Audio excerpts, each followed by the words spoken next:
John Gradek is on the line. He is a faculty lecturer of operations and integrated aviation aviation management at McGill. He's on the line. Hey, John.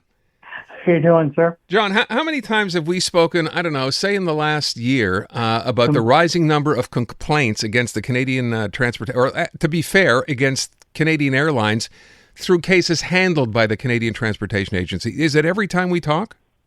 Every time. It's too many times. There's something definitely broken with the system, and I don't think anybody's in a great hurry to fix it. Well, but that's just the case, right? So the government's known about this for years. This is not new. The government then says, well, we're aware of a problem here. We're going to do what we can to set it up. So they take the Canadian Transportation Agency. My understanding is, John, they change the rules to try to make something better. They throw some money at it. What's changed? More complaints and a bigger queue. That's what's happened. And they've hired 250 more administrators, they call, spent $75 million trying to beef up the capability of the CTA to deal with these things, but it's not doing any wonders. It's basically still the backlogs there. It's taken as long as ever to basically deal with some of these issues. Yeah, that backlog, by the way, and I read the story this week, and I know you've seen the story as well, right? So we're now looking at roughly 87,000 complaints. They say by 2028, that number could be over 125,000. Isn't that amazing? No, that's terrible is what it is. I know, but it's the question's going to be one of saying, well, why is it increasing, one?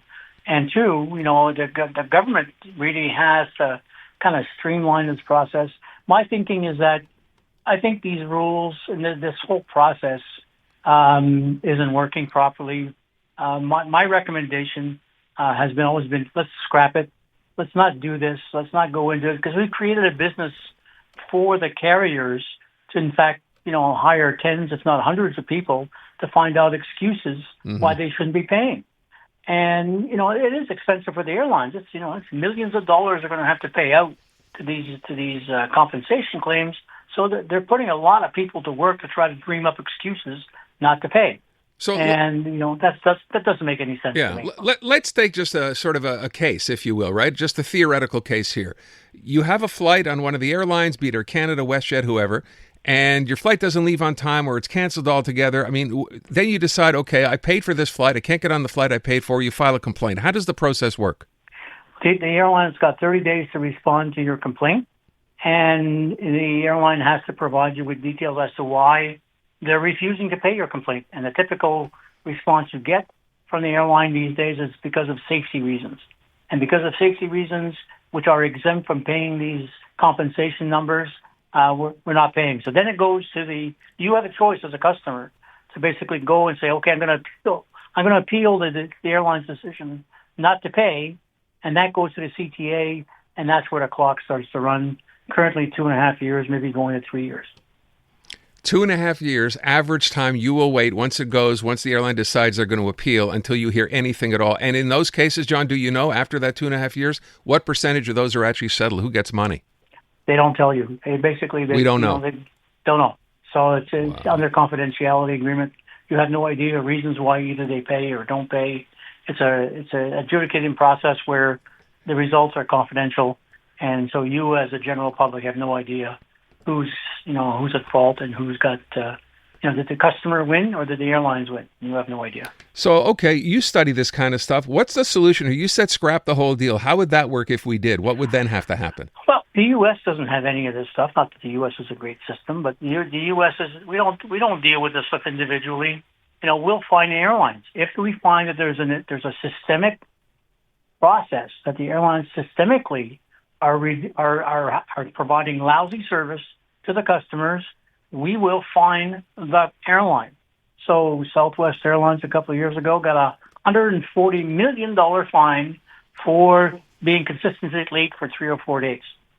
And so my view is that, the fines that are currently under our own system this year in Canada, they're around $250 that the government fines the airline. But, to make it really for the airlines to really pay attention, they have to be in the millions. Once they hit the $1 million mark and plus, now you have some behavioral change in the U.S. carriers. And, on-time performance and delay management is a big deal in the U.S. and dashboards are being created by the government to show to the customers, this is what we've done. So, the Canadian government really has a lesson to learn from the U.S. government. Are you hopeful this begins to change, given the fact that government recognizes that it's a problem, or not? I think so. I think that the government's saying that this is, we're getting caught in the weeds here. There's conditions of non-payment and saying, within the airline's control, outside of the airline's control, for safety reasons. All of those things, those are excuses that the airline industry has lobbied the government to put those exemptions into the rules, and it's not making for a very, very clean and very efficient process to go through these. All right. I have two questions before I run out of time. One concerns the story that came out this week about possibly, at least, some people thinking it's time to allow some international carriers, maybe American carriers, into the market here to compete for Canadian flights. I've heard the argument made, it's easy to say it shouldn't cost as much to fly from Montreal to Vancouver or to Toronto as it does to fly from Montreal to Rome. But that's, in fact, what happens sometimes, right? That's correct. The problem, of course, is they tell us the country is it's too sparsely populated, and it wouldn't make sense. Why would an international carrier want to come in here to compete on a route like that with a Canadian carrier? Does that make sense? They would skim the market, as I call it. They would go in there, they fly Montreal, Vancouver, Montreal, Calgary, Toronto to Calgary, Toronto, Edmonton, maybe, and that's it. Would they fly to Val-d'Or? Would they fly to Blanc-Sablon? Would they fly to Rimouski? The answer is no. It's not going to help Canadian carriers, Canadian travelers get better deals and better services. They're still just going to compete on those routes that make a lot of money. So that makes no sense. That's not going to happen. Last question I have, and I heard this talked about the other day as well. Why is it that in Canada, the airport fees here are the highest just about anywhere in the world? Because we've decided about 10, 12 years ago that the people who should be paying for airport operations and airport investments are the passengers. So we said this user pay system that everybody's complaining about now is, fair, that you and I who fly, we should pay for the airport. People who don't fly, they shouldn't pay. So that's why you have this bill, this amount of money that's being charged to passengers for the use and for the improvement opportunities that airlines are doing. So user pay is the reason we have this. But nobody else has this, from what I understand. It's like here you buy a ticket, maybe your ticket's $400, and there's like $100 or $125 of fees on top of it. It doesn't make sense. Well, it makes sense if it did make sense, 15 years ago when we basically had, a major discussion across Canada about who should pay for airport improvements. Now we have a bill in front of us for airport improvements in Canada over the next 8 years. That bill is $28 billion.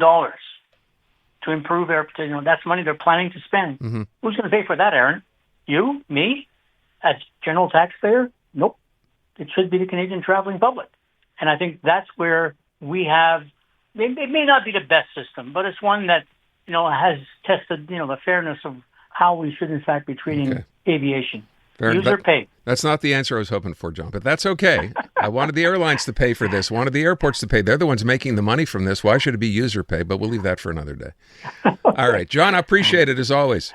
Have a great day. Take care. You too. John Gradek over at McGill. So, don't look for internationalist airlines to come into Canada anytime soon. Just doesn't make sense.